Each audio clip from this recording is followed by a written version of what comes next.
Hello students, good morning. पढ़ेंगे class 11th 12th के बच्चे फिजिक्स लेसन 4 गतिमान आवेश तथा चुंबकीय क्षेत्र। तो देखिए क्वेश्चन है आपका, एम्पियर के परिपथीय नियम का उपयोग करके एक अनंत लंबाई के सीधे धारावाही चालक के कारण उत्पन्न चुंबकीय क्षेत्र का सूत्र स्थापित कीजिए। ये क्वेश्चन है आपका। ये अनंत लंबाई का कोई सीधा धारावाही चालक है। इसमें एक सीधी रेखा में धारा I प्रवाहित होती है नीचे से, और मीटर की दूरी पे कोई बिंदु P है जहां हमें चुंबकीय क्षेत्र की तीव्रता ज्ञात करनी है। ठीक है, तो माना अनंत लंबाई के एक ऋजुरेखीय तार में I एम्पियर की धारा बह रही है तथा तार से R दूरी पर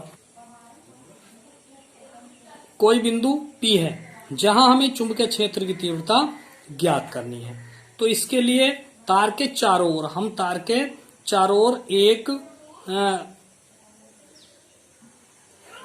एक गोला खींचते हैं, वक्र खींचते हैं जो बिंदु P से होकर गुजरता है। तार के चारों ओर हम एक वक्र खींचते हैं जो बिंदु P से होकर गुजरता है। ठीक है, माना समान दिशा के कारण वृत्त के प्रत्येक बिंदु पर चुंबकीय क्षेत्र का परिणाम समान होगा तथा डेल्टा L व B एक ही दिशा में होंगे। अतः B का संपूर्ण वृत्त के लिए रेखीय समाकलन क्या होगा? तो ये होगा, ये बंद पृष्ठ का प्रतीक होता है रेखीय समाकलन। B ये चुंबकीय क्षेत्र है, ये लंबाई है, तो ये चुंबकीय क्षेत्र का रेखीय समाकलन का प्रतीक है पूरा ये। तो ये होगा समाकलन B dl cos 0, क्योंकि डेल्टा L व B एक ही दिशा में है इसलिए इनके बीच का कोण 0 होगा, cos 0। देखिए cos 0 यानी कि B डेल्टा L और cos 0 का मान होता है 1, तो इसमें 1 की गुणा करेंगे तो ये ही आ जाएगा। ठीक है, B बाहर लिया, डेल्टा L अंदर हो गया।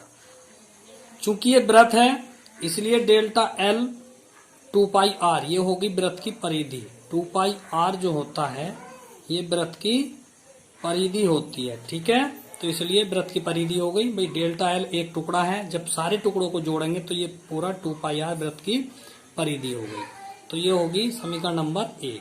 परंतु एम्पियर के परिपथीय नियम से, क्या है एम्पियर का परिपथीय नियम? कि चुंबकीय क्षेत्र का रेखीय समाकलन नेट धारा का μ0 गुना होता है। ये एम्पियर का परिपथीय नियम है। तो समीकरण 1 व समीकरण 2 आपस में दोनों बराबर हैं। तो समीकरण 1 व 2 से हल करेंगे। B 2 पाई R ये और ये दोनों आपस में बराबर होंगे μ0 I। तो ये 2 पाई R जब इधर लेके जाएंगे तो बटे में जाएंगे, तो B बराबर हो गया, B बराबर μ0 I बटे 2 पाई R। यह है अनंत लंबाई के ऋजु रेखीय धारावाही चालक के कारण उत्पन्न चुंबकीय क्षेत्र की तीव्रता का व्यंजक है। ठीक है, ये कंप्लीट हुआ। नेक्स्ट क्वेश्चन लिखेंगे। पिछला क्वेश्चन आपने पढ़ा था अनंत लंबाई का ऋजुरेखीय धारावाही चालक। अब करेंगे आप एम्पियर का परिपथीय नियम का उपयोग करके लंबी परिनालिका के भीतर चुंबकीय क्षेत्र की तीव्रता के लिए व्यंजक प्राप्त कीजिए। तो ये परिनालिका है। परिनालिका का मतलब क्या होता है?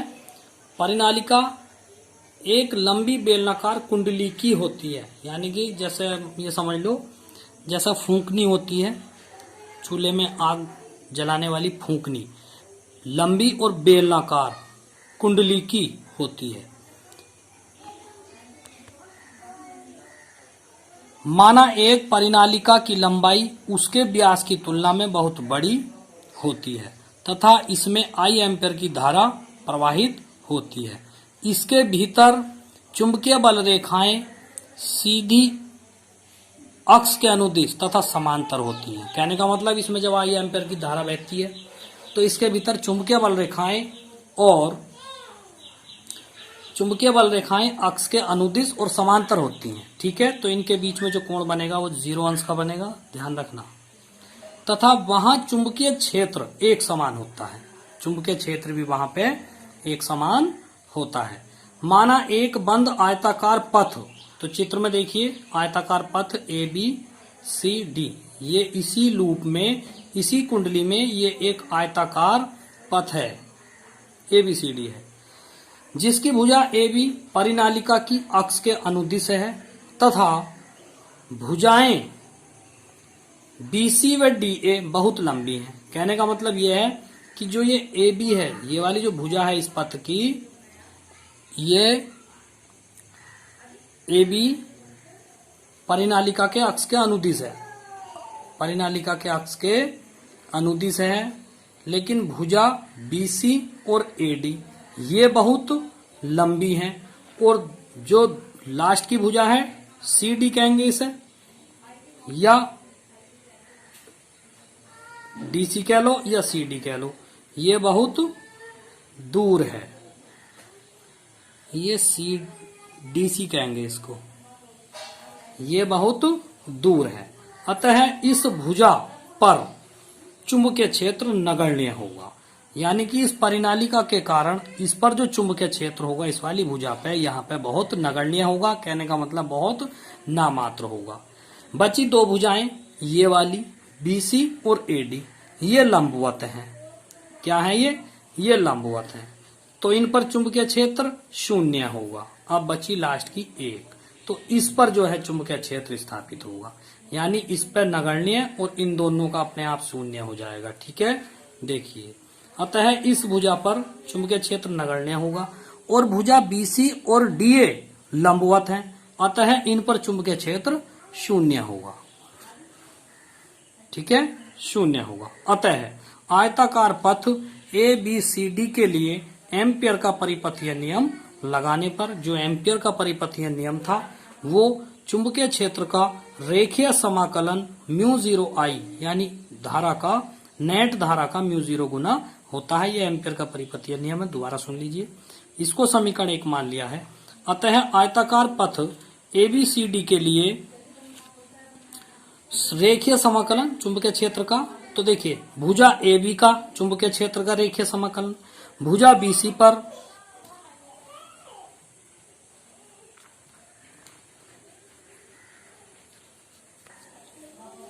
दोबारा सुन लीजिए। देखिए, संपूर्ण एक आयताकार पथ ABCD के लिए संपूर्ण चुंबकीय क्षेत्र का रेखीय समाकलन क्या होगा? भुजा AB में, भुजा BC में, भुजा CD में और भुजा DA में। तो अभी मैंने बताया था पीछे चित्र में, अभी तो केवल AB में तो होगा cos 0 और बाकी में हो जाएगा 0 0। ये भुजा BC हो गई, ये लंबी भुजा है, ये भी लंबी भुजा है, दोनों का लंबवत है तो 0 हो गया। और भुजा AD जो है बहुत दूर है, लास्ट वाली भुजा CD बहुत दूर है, तो इसमें भी 0 हो जाएगा। तो क्या बचेगा? केवल इस वाली भुजा का ही, AB भुजा का ही चुंबकीय क्षेत्र बचेगा। तो रेखीय समाकलन हो गया, B को बाहर निकाल लो, AB में DL, तो इसका संपूर्ण DL का संपूर्ण जो है, DL एक छोटा टुकड़ा है तो पूरी कुंडली बन गई, यानी पूरी लंबाई L बन गई है इसमें। तो ये समीकरण 2 हो गया। समीकरण 1 व 2 से देखिए दोनों समीकरणें बराबर हो गई आपस में, तो ये हो गया BL बराबर μ0 I0, तब B बराबर हो गया μ0 I0 बटे L।